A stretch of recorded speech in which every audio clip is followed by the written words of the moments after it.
Hello everyone. उम्मीद है आप सब खैरियत से होंगे। This is Awais. और मैं अक्सर अपने रिव्यूज़ के साथ मूवीज़ के, सीरीज़ के और सोशल इश्यूज़ के साथ आपकी खिदमत में हाज़िर होता हूँ। तो मुझे लाइक करें, फॉलो करें, सब्सक्राइब करें चैनल को, ताकि आपसे और ज़्यादा रब्ता हो सके, मुझे पता चल सके कि आप किन मौज़ूआत पे गुफ्तगू करना चाहते हैं। तो मुझे कमेंट्स में वो भी बताएं, ताकि हम इस सिलसिले को आगे बढ़ाते रहें। तो आज का जिस मुद्दे पे मैं बात करने लगा हूँ वो ये है कि अभी मेरे सुनने में आया कि ना वेप पे पाबंदी लग गई है, पॉड पे पाबंदी लग गई है। पहले सुनने में आया था शीशे पे पाबंदी लग गई है। काफ़ी अर्से पहले शीशे पे भी पाबंदी थी, हालांकि उससे पहले तो वो होता था, ऑन था। लेकिन मैं जो इस बात पे हैरान होता हूँ कि आज तक ये सुनने में नहीं आ रहा कि भाई सिगरेट पे पाबंदी लग गई। सिगरेट पे भी ये पाबंदी लगाते ही नहीं है। हालांकि सिगरेट में तो तंबाकू डलता है, टोबैको है, सबसे ज़्यादा ख़तरनाक तो वो है। तंबाकू से ज़्यादा ख़तरनाक तो कोई चीज़ नहीं है। लेकिन सिगरेट पे पाबंदी नहीं लगती। लगा रहे हैं वेप पे या पॉड पे, जिसके बारे में जो उसमें तो क्या, उसमें तो फूड फ्लेवर्स डलते हैं। शीशे में भी फूड फ्लेवर्स हैं जो हम खाते हैं। कस्टर्ड है, जेलीज़ हैं, बिस्किट्स हैं, जूसेस हैं, हर चीज़ ही ये सारे फूड बेशुमार हर चीज़ में। तो ये किस बात का, ये समझ नहीं आती कि जो तंबाकू है वो एक ख़तरनाक चीज़ है। और जो इसमें डल रहे हैं इसकी साइंस ही और है। इस पर तो रिसर्चेज कोई आज तक ऐसी रिसर्च ही नहीं आई कि इतना बता सके कि ऐसे कि क्या हार्मफुल इफ़ेक्ट हैं। लेकिन अगर कोई वेब वाला के हार्मफुल इफ़ेक्ट हैं भी, तो तंबाकू से तो कम ही है ना। रिसर्च क्या, तंबाकू के ऊपर जो सिगरेट्स के नुकसानात हैं वो तो लोगों को mouth cancer, lung cancer, lungs ख़त्म हो जाते हैं, गल सड़ जाते हैं। और मतलब थ्रोट कैंसर्स, हर चीज़ ही तो सिगरेट से पता ही है, उसकी सारी बुराइयां हैं। तो उस पर क्यों नहीं लगता बैन? तो वजह जो है ना इसकी, वो ये है कि ये एक्चुअली है, हुकूमत को हमारी सेहतों को इतना को ख्याल नहीं है। जो दुरुस्त बात है वो ये है कि ये सिगरेट जो कंपनीज़ हैं ये बैन लगवाती हैं, क्योंकि जब ये देखती हैं कि सब्स्टिट्यूट की तरफ जा रहे हैं लोग, सिगरेट के अलावा कुछ और लेने जा रहे हैं, तो इन सब की ये कॉरपोरेशंस की मोनोपोली है।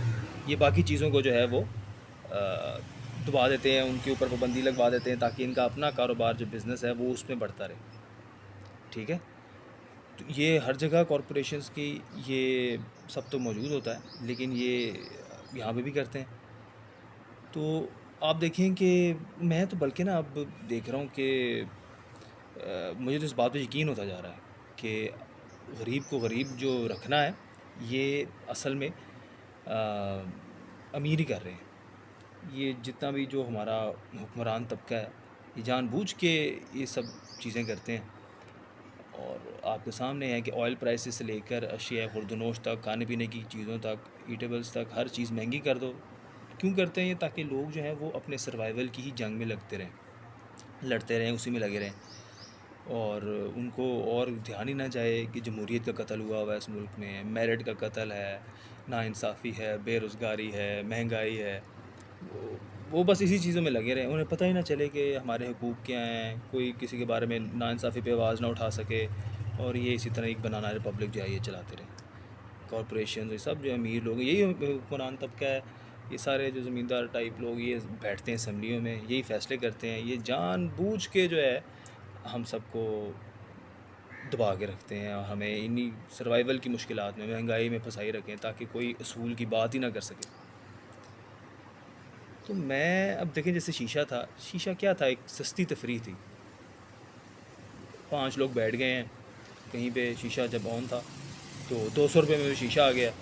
5 लोग बैठे हैं, 2-3 घंटे गप्पे लगाई जा रहे हैं, फ्रेश करवा रहे हैं और वैसे कुछ खाने पीने को मंगवा रहे हैं। लेकिन इनको जो है ना ये चाहते नहीं है कि आवाम को किसी भी तरह की कोई भी रिलीफ, कोई सस्ती तफरीह, कोई मतलब कुछ उन पे कुछ सस्ता को रिलैक्स हो जाए सारा दिन की जो भी थकान और जो बकवास और जो जंग लड़नी पड़ती है बाहर निकल के, आपको पता है, कमाई के लिए। तो वो सारे प्रेशर से अगर कोई बंदा अपने आप को, लोग थोड़ा अनवाइंड कर लें, और वो इनको बर्दाश्त नहीं था। तो किसी तरह मतलब जो है ना ये आवाम की दिमाग की सोच जो है वो रिलैक्स ना हो जाए और वो कुछ बेहतर ना सोच लें, और इनका कहीं इनको यही डर है कि ख़त्म ना हो जाए काबू हम लोगों पर। तो मैं वीडियो बनाने का बेसिक मकसद जो था ना वो यही था कि आप इसमें देखें कि सब टेक्स्ट पढ़ने की कोशिश करें। You have to read between the lines, जो चल क्या रहा है उसके आगे देखें कि पीछे इसके पीछे वजह क्या है। तो ये इतनी सतही सी चीज़ें हमें लगती नहीं हैं, इसके पीछे पूरी वजह होती है और हमें ज़रूरत है स्टेटस को की और हुक्मरानों की ये मकारियाँ समझने की। तो ज़रूर इस पे बस मेरा छोटा सा था कि आप इस पे तवज्जो दें। बाकी अपना ढेर सारा ख्याल रखें और टेक केयर, इंशाल्लाह फिर मुलाकात होगी।